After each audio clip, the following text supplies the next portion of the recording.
Hello mga viewers, magandang buhay po sa atin lahat. Tayo po ay nandito sa simbahan ng Dong Il Church kung saan ay gaganapin ang ika-50 years old ng aming kasister dito na si Sister Rowena. Kami po ay nag-volunteer dito na mag-ayos. Kami po ang mag-ayos ng kanyang ito, happy birthday na ilalagay dito, malaking kartulina.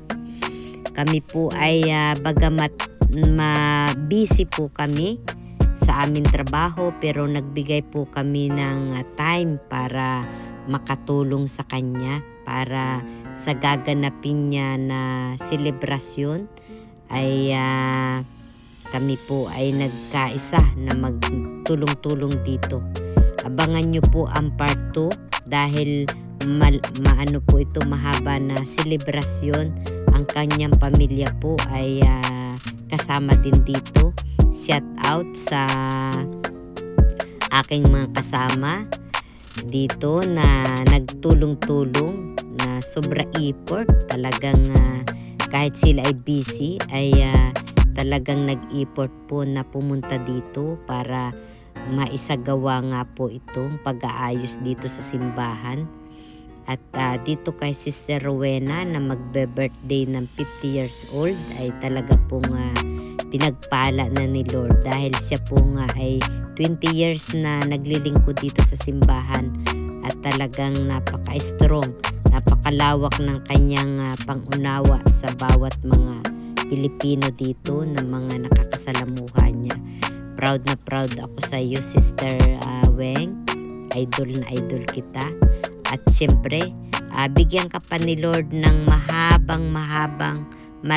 marami pang kaarawan. At ipagpatuloy mo lang ang iyong paglilingkod pa sa ating Panginoon at sa simbahan. At salamat sa lahat ng mga nagsisimba dito sa ating Dong Il Church na may problema ay tinutulungan mo. At huwag kang magsawang umunawa sa lahat ng mga kapwa natin Pilipino. At lubos pang lumawak pang yung pangunawa sa mga kapwa natin dito sa church bilang leader. At dito lang naman kami para sumuporta sa iyo sa iyong mga adikain pa. Ipagpatuloy mo lang ang iyong ginagawa ng mga kabutihan mo, sis. At pagpapalain ka talaga ni Lord. God bless.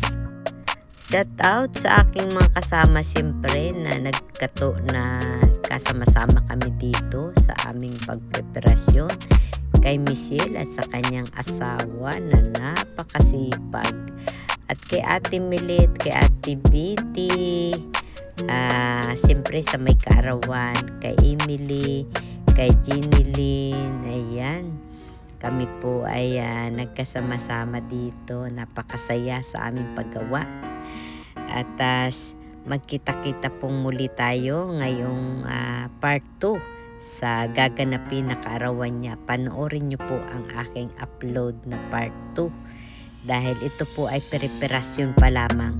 Bukas po na Sunday ay gaganapin na ang kanyang kaarawan. Kaya subaybayan nyo po.